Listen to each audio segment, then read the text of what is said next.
Alright, delicious people, welcome to another video. Today's video is going to be not a review, but more of a fundamental discussion on like the biggest flaws on anime gaming that actually were fixed in Echoes of Minecraft. Yes, they were fixed, but also this game isn't like the best game, but I do love it. I do love this game, but I will definitely admit it has a lot of flaws. But I love it because not only is it fixing a lot of the things that the anime games have that are... Like, if you think about the stereotypical anime game, you know what I'm talking about, right? But they not only fixed that a little bit, but they also have this thing where the game is actually quite fun. Yes, it's not a good game, but it's a fun game, and what are video games for if not fun, right? The game is fun. It's really fun, and I'm playing it because it's fun at the end of the day, right? But essentially, I want to talk about three big things that you see in every anime game that is like, it's just a stereotypical anime game, right? It's like, this is the anime game just made, and it's like, oh, another one, right?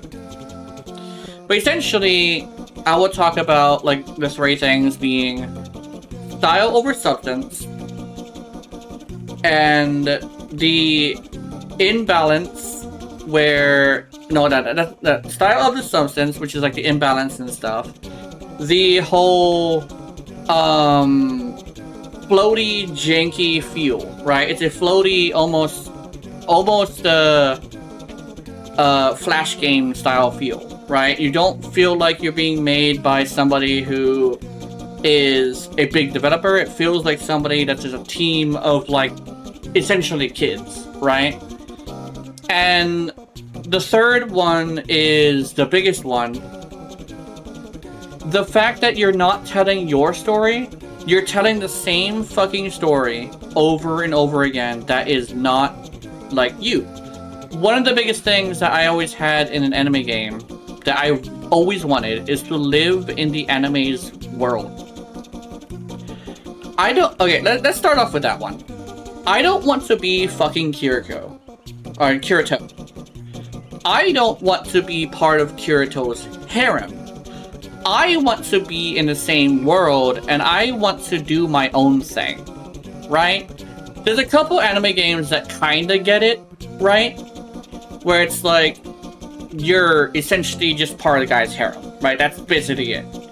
But I don't want that. I want to tell my story.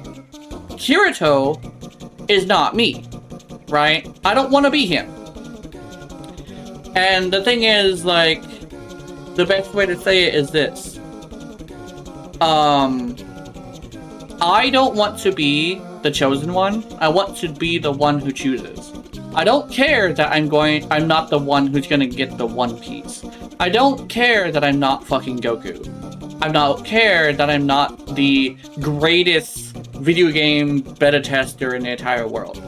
I am who I am, but I want to be a version of me that lives in another world, right? It's the reason why my character is literally a gender-swapped version of me. I do have long hair like this. This is also my skin color. My eye color is very similar as well. And this is literally just a gender-swapped version of me. I'm telling my story. Kirito, I'll see him a couple of times, right? But I don't interact with him at all. It's my story, not his. In Xenoverse, which is also another game that's coming out, to be completely honest, I was actually debating on whether or not I should say this, but I'm going to say it anyway, because I think it's really important. I don't want Goku to be in that story, even though I'm pretty sure he's going to be in that story, because Xenoverse 2 had it to where still Goku is the hero of that story. It's all about fucking Goku. I was there, but I was just having a camera pointed at Goku. At the end of the day, it wasn't my story. It was all about fucking Goku. And when it comes to like any like a game where it's like, oh, maybe we're gonna do the One Piece thing. If they ever do that, it's literally just gonna be us chasing Luffy's dream. I don't want to chase Luffy's fucking dream. I don't want to be Luffy. Fuck being the Pirate King. I want to be just some random motherfucker who just so happens to have a devil fruit. Do I want to be a pirate? Maybe. Do I want to be a navyman? Maybe. Do I want to be just some random motherfucker who just lives in an island that just uses his devil fruit for something like crazy, like not banditry, but like maybe defending the island, from attacks? Maybe. But I want to choose that, not the fucking Pirate King. I don't want to be Luffy. I don't want to be Goku. I don't want to be Kirito. The other thing that I'll go into is the whole, you know, like I said, the jankiness. Oh, the jankiness. Like, if you ever look at a anime game, you specifically talk about the stereotypical anime game. Floaty, just like straight up just floaty, right? And it's like almost like, yeah, it's like it's hard to explain, but it's as if like it's an indie game that you're not really physical in the world. Does that make any sense? Where it's like you're moving, but you're playing an animation instead of stepping properly, right? But let me show you something really interesting. So let me do this, right? Yeah, look at my foot. There isn't very much of this. Like, this is a basic thing to do in your animations. My foot is up because it's on a stairway. For some reason, this is very hard for anime developers to do. I don't know why. Also, a thing is like, let me see if I can do it here. Like, yeah, that's not a good example. But there's a thing where I can climb on top of things, and I'm not even jumping. Oh, it's not doing it right now. But yeah, in the regular world, like in the actual like missions, it's not doing it right now, so I can't really explain it. But like, you can step on things without actually going and pressing a button to step on things, right? It's like a weird thing where it's a thing where I exist in the world, you know? It's not just me playing an animation and actually going and walking like straight line without like having some sort of physics, right? It's also a thing with the combat too. Something I always said with the combat is actually quite interesting. It's the fact that there's no hit response. It wasn't until like Monster Hunter World that I actually realized that that's really important. Because a lot of the time I actually realized after playing Monster Hunter World that I didn't know I was hitting things sometimes. But in this game, you do have that. You know you're hitting something, right? And you know you get hit because it sends you flying and also makes a sound that actually feels like, oh my god, I got fucking hit, right? And yeah, it's like that's it, like the floatiness and the whole like hit thing. And the next one is actually tied to it, but also like a completely different thing. That's also really common in anime games. The whole point of, hey, do I have style or do I have substance? Can I have both? I don't know. That seems to be a thing that is quite hard to pull off, actually. But with Xenoverse 2, I was able to beat the entire fucking game by spamming Kamehameha. The ultimate version of Kamehameha. I would just spam it. Or, if I wanted to get physical, I would just throw rocks at people from Frieza's version of a ultimate. Or, I would get another Frieza one where I just fire beams that cannot be blocked. Hell, You want to do something that's a single hit? Special beam cannon. Bam. The fucking ultimate. That is how almost every single, like, you know, it is actually that much.